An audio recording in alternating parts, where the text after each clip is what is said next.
What's up, you guys? Welcome back to another video. My name is Tyson, and in this video we're going to be taking a look at one of my new little projects, which is this 1977 or 78 Ford Pinto Cruising Wagon. Now, this is perhaps one of the coolest or ugliest cars that came out of the 70s. Okay, so originally the Pinto was owned by a stripper, and then sometime along the way it ended up getting parked in my girlfriend's farmyard. My girlfriend's dad wanted to get rid of the car anyways, so after a while I was able to pick up the car, take it home, and get it for free.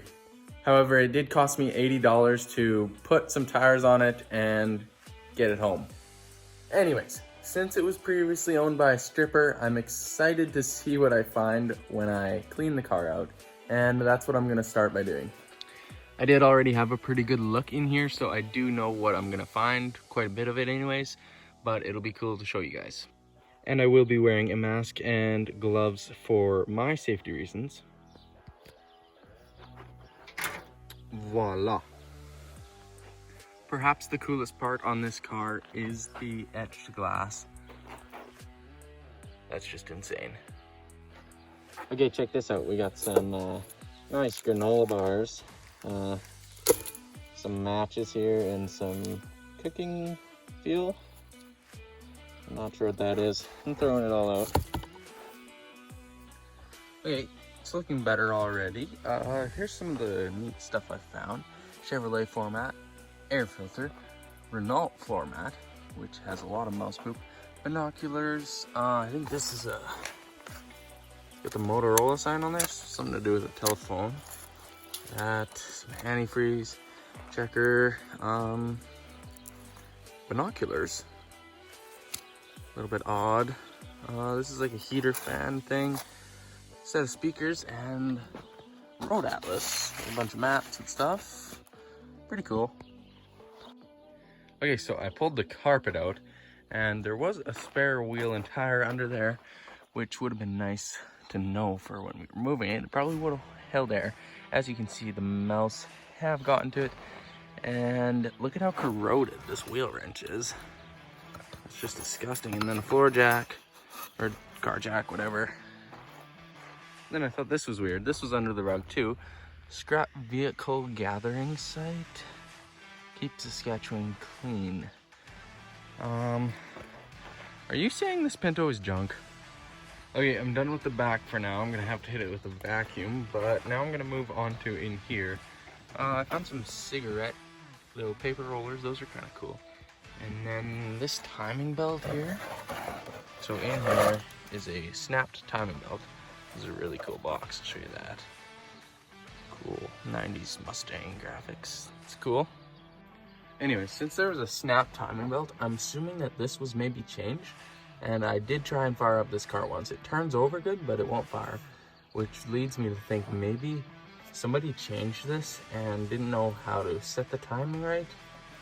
Might have buggered something up. Okay, so I'm ready to give an update. Here's a bunch of the parts that were in there. The air filter, the timing belt chain, timing belt cover, fan, and a pulley. Blah, blah, blah. Let's get to some cool stuff. So, I found this, which is a repair service manual thing for Pintos. And if they were following this, you don't think they could have messed up, but I guess you never know. It is a 1977, I guess. Here's the manual. I thought this was pretty cool. There's pretty cool graphics in there. Yeah, I'm not sure what this is. I don't really want to touch it too much, but it's like a Bible of some sort. A little bit spooky. Showed you that. Obviously, lottery player. This is a seatbelt cover or cutter, I think. Take the lid off, and it comes with little scissors. Another Bible thingy that has some stuff in it. This I don't know what it is, but there's something in the bottom there. Kind of scared me. Anyways, for the most part, that's what was in the passenger side. A few more things in the driver's side. I did take off that ugly seat cover to unveil the awesome seats. Yeah. Oh, Okay, so I found this nice belt, pretty belt, and some nice pretty, some things that go in your hair there. Oh, this is pretty cool. It's a child-safe seat belt. I don't know, something that goes on the seat belt to like reposition it for a child. And then there's an old newspaper from 2003.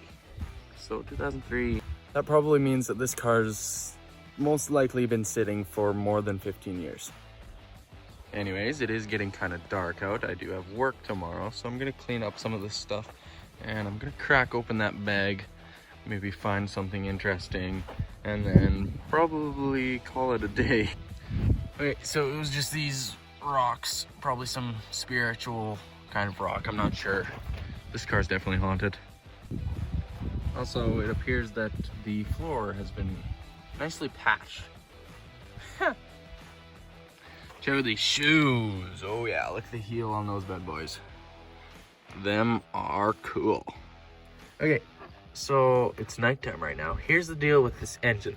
Whoever took this timing belt off before didn't know how to actually time it when they put the new timing belt on.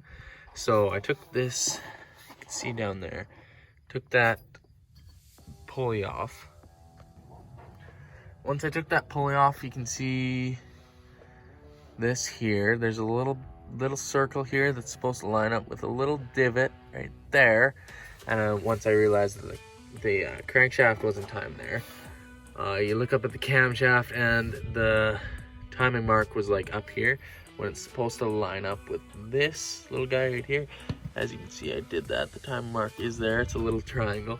So now I have to tighten this back up. I'm pretty sure if I just tighten this spring back on and then tighten the adjusting nut, it might tighten itself, but I also might need someone to put tension on that and tighten the belt back on.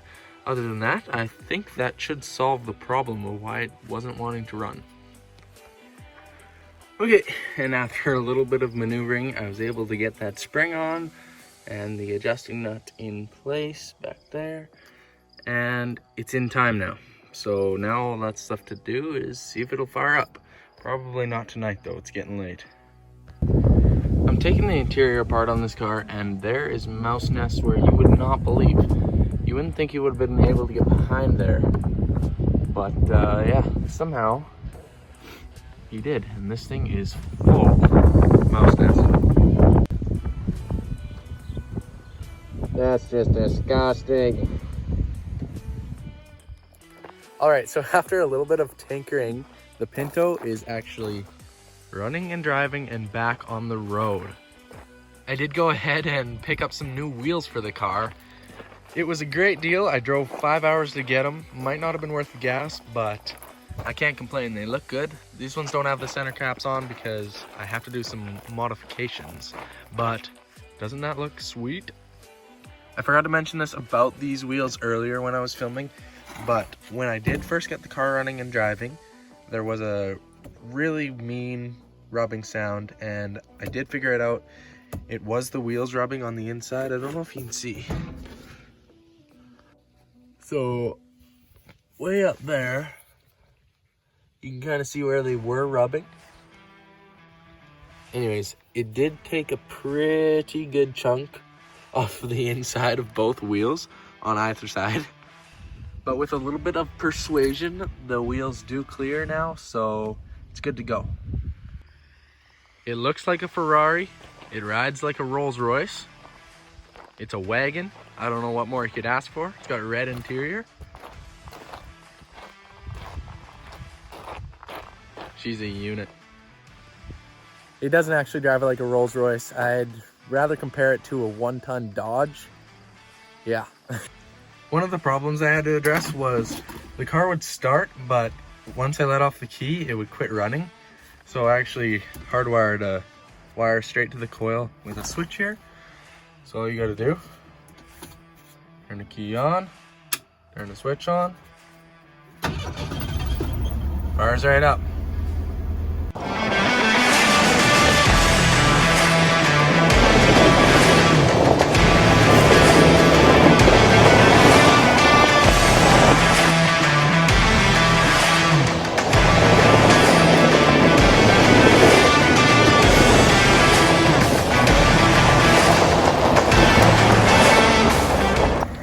Anyways, if you guys don't think this is the ultimate shaggin' wagon, then I don't know what you're thinking, because it totally is.